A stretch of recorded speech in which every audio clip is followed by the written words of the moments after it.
Alright everybody, welcome back to another video on the channel. It is Sunday, August 30th, and on Sundays on this channel we read Siach Sarfei Kodesh from Breslov, which is Breslov stories and Minhagim and oral history, everything like that. But before we read, I just want to tell you a little bit of an update about Uman Rosh Hashanah. So if you didn't know, Ukraine closed its borders on Thursday night officially. They were supposed to close them on Motzei Shabbos. That's what they announced on Wednesday, that they were closing their borders because they have a lot of new cases of corona. Some people obviously are saying that it also has to do with Uman and Israel asked them to close it. It's a whole thing. But at the end of the day, the borders are closed, and there was many Breslovers on Wednesday, once they heard this news, booked flights, and they flew out on Wednesday. Some of them flew out Thursday. And then in the middle of all this, Ukraine closed their borders on Thursday night instead of on Motzei Shabbos. So people who landed on Friday were kind of stuck in Kiev for a few hours. And eventually, Baruch Hashem, they were all able to get out by work of big Breslov Askanim. They were the last few to get out before Shabbos. And on Thursday, there was another big story also of people stuck even before the borders were closed, but they wouldn't let them in.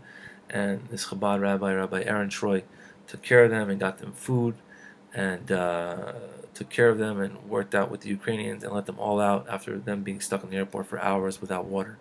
So just a big thanks to the Chabad rabbi who got out all of the Chaver over there.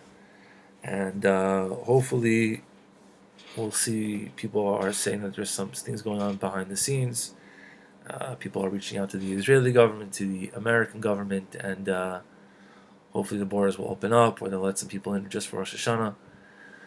But right now there's over 2,000 people there, and I'm sure people are going to still try to go, but the borders are closed, so just make sure everything, you know what you're getting yourself into before you fly, if you can fly, because they canceled most of the flights from Israel already.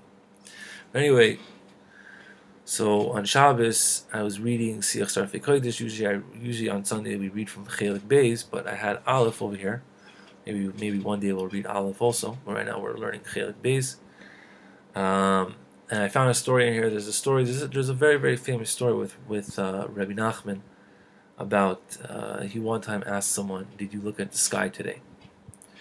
Meaning, like, you're running around all this for money and all these things. Did you have 1 second to even look at the sky and think about your neshama, think about, service of Hashem? And over here it goes deeper into this Maisa. Exactly what led up to this story. So he says over here that there was a story that one time Rebbe Nachman was going on the way. He was going on a journey with Rabbi Chaikel. Rabbi Chaikel was the chazan of Rebbe Nachman, who's a close Talmud, and Rebbe Nachman was in very big devekis, and it seemed to Rabbi Chaikel that Rabbi Nachman was sleeping. So he said, "Let's pull over to the side," because on the side of the road they passed by one of the Hasidim who was a little close to Rabbi Nachman. He's also close to Rabbi Chaikel. They knew him a little bit. So they decided, let's pull over to the side of the road. So they went there. There was a little house over there. And Rabbi Nachman's way was never to be stubborn about anything. And he would make himself like he didn't know. He just went along with it. And he went down from the wagon. And they went into this house. Like, he didn't question what was going on. Like, Rabbi Chaikel just stopped the wagon and they told, let's go out. And when this guy in the house saw Rebbe Nachman, he was nispail ma'oid. He was like, "What is going on over here?" He was also very happy, obviously, but he was like, "What did I do? That the Rebbe comes to visit me?" And Rabbi Chaikel asked him, this balabayas, he said, "Do you have any, drinks or some food, whiskey, whatever?" And he says he doesn't have anything because I'm very poor.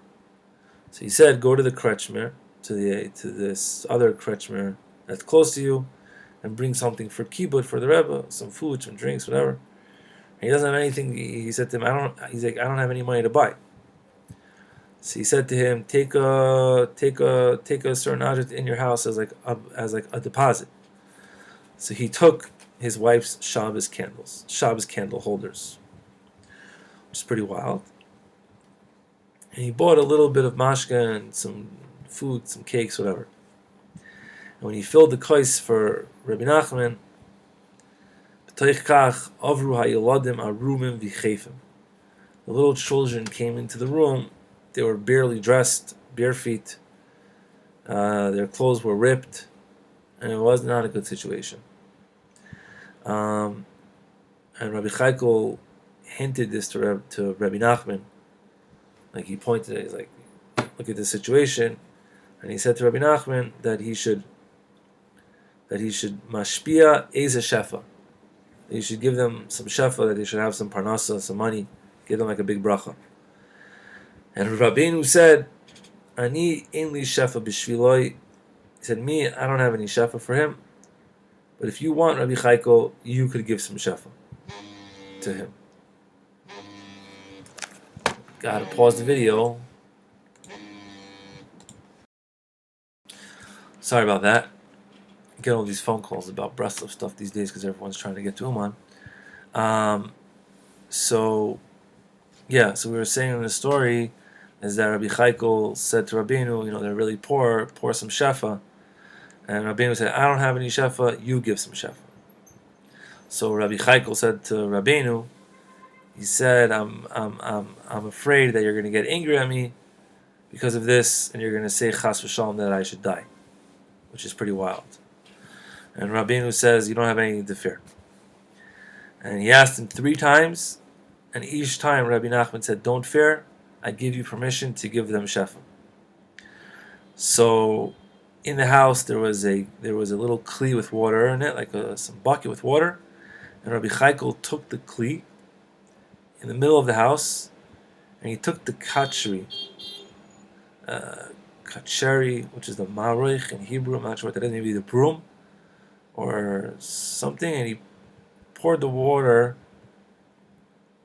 like he pushed the water from side to side, and he was saying shefa lemizrach, shefa to the east, shefa lemayrav, shefa to the west, shefa to the south, and shefa to the north. And Rabbeinu picked up his kaftan, and he said, Chaikel, to me, don't give shefa. Like, he picked up his kaftan kilo from the water, like, I don't want shefa from you. All deep, mysterious things. And after that, they said bye to the Baal Bayis, and they went from there. Okay, fine. So now when they went from there, after they left, Rabbeinu and Chaikel, so this poor guy, he was sitting in his house, and a group of non-Jewish soldiers came. Sorry,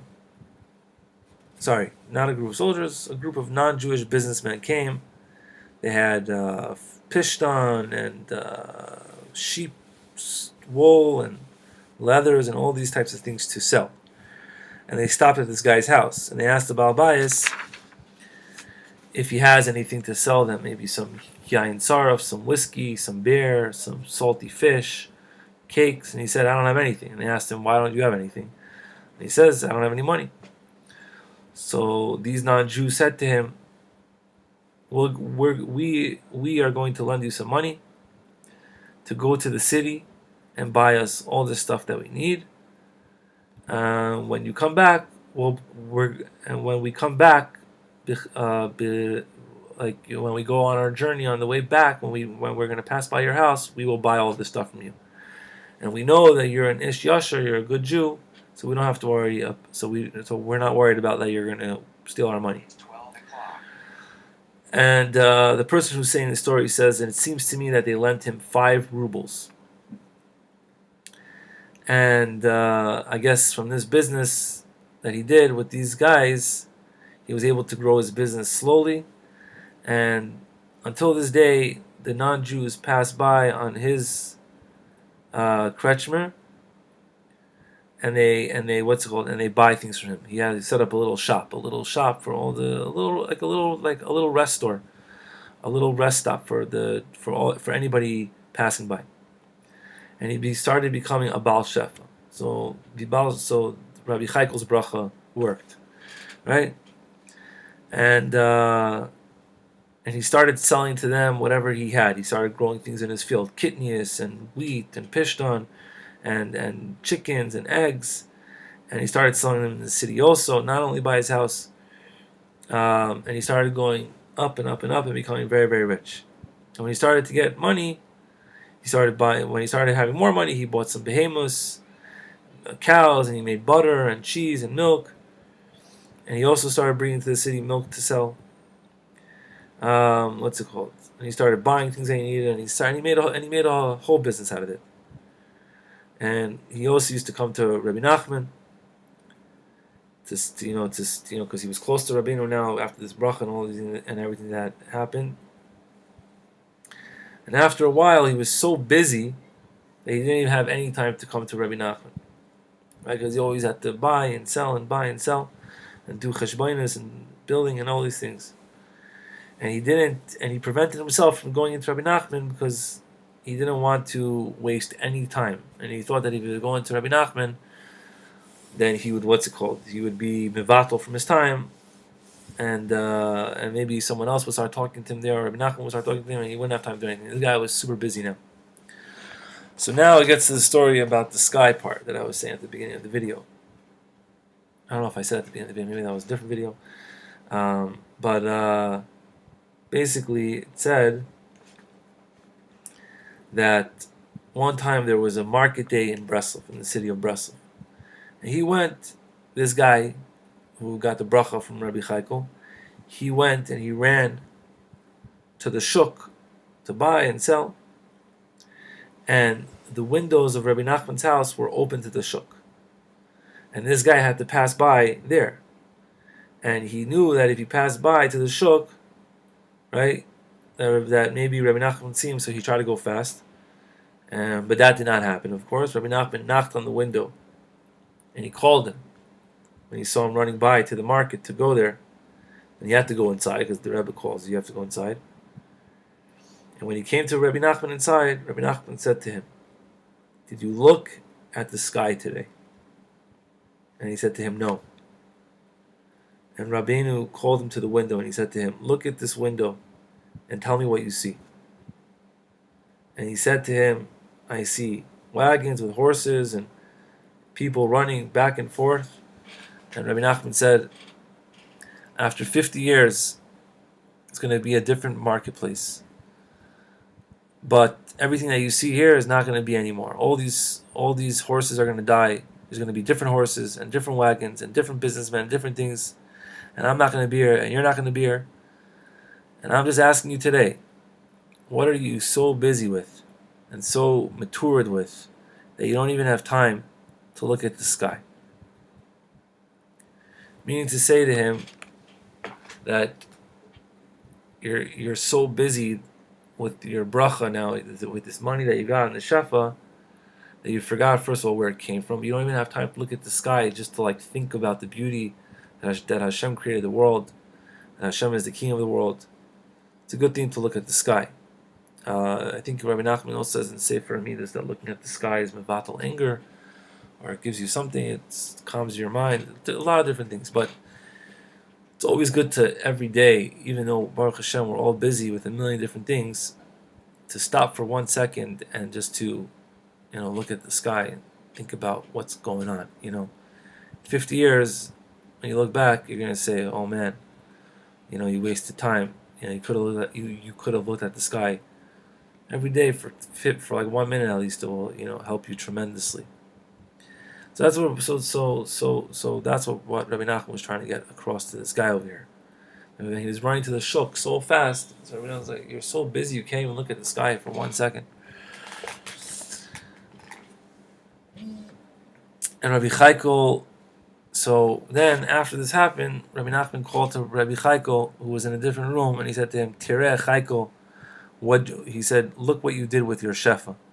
That this guy doesn't even have time to look at the sky. You maybe gave him a little too much shefa."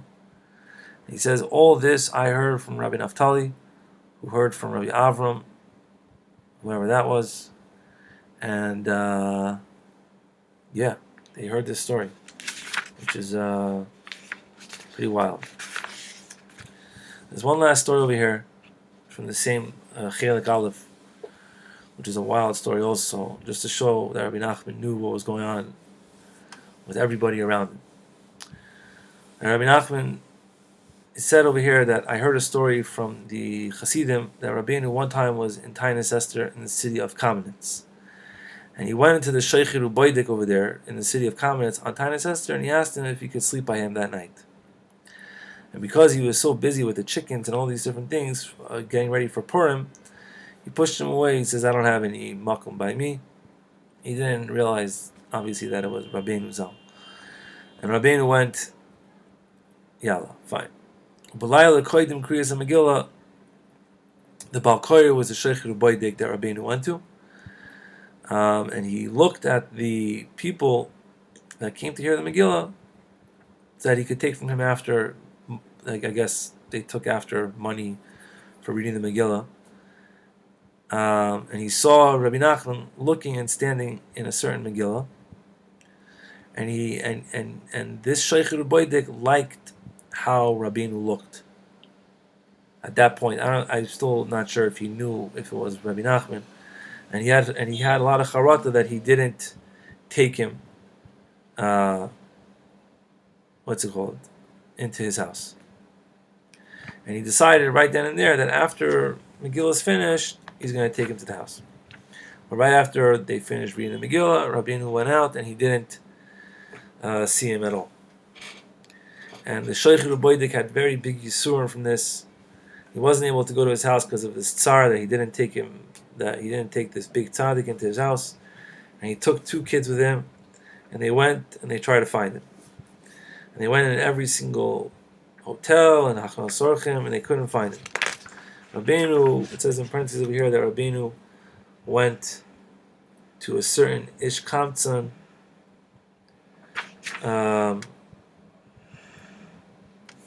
and he said, I'm going to sleep by you, and if you let me sleep by you, then you can have ashiras, you can have a lot of riches. And this guy took him to his house. Even though this was not the regular way that Rabbeinu would do things, but that's just a side point in the story. Because it says over here that the light of Rabbeinu was in this guy's brain. His noitzitz b'moichay, of this ish kamtzon, ki'ilu, that he was already seeing the riches, that Rabbeinu made him see that.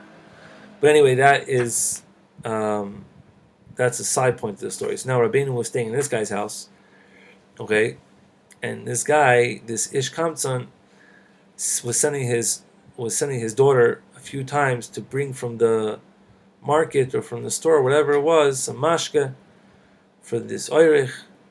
And the Sheikh Ruboidik saw this besula. Okay, they always use the word besula in the olden times and those things. A young girl bringing. It's just a very interesting. Not that it's just a very interesting lashon that you wouldn't really use that word today to describe a young woman, but back then that was like a normal situation. So we're just gonna leave it in there. But he saw it just means a young girl. So they saw this young girl running back and forth. And he said, "What's going on? Why are you keep on running back and forth?" And she told him that we have this big tzaddik in our house. I think they realized that it was Rebbe Nachman at this point. So the Sheikh Ruboidik went into the house, and they were standing outside, and Rabbeinu said, "Bring him inside," and they went inside. And when Rabbeinu saw him, he said to him, the first thing he said to him, he says, "Could it be?" He said, "How do you take a man?"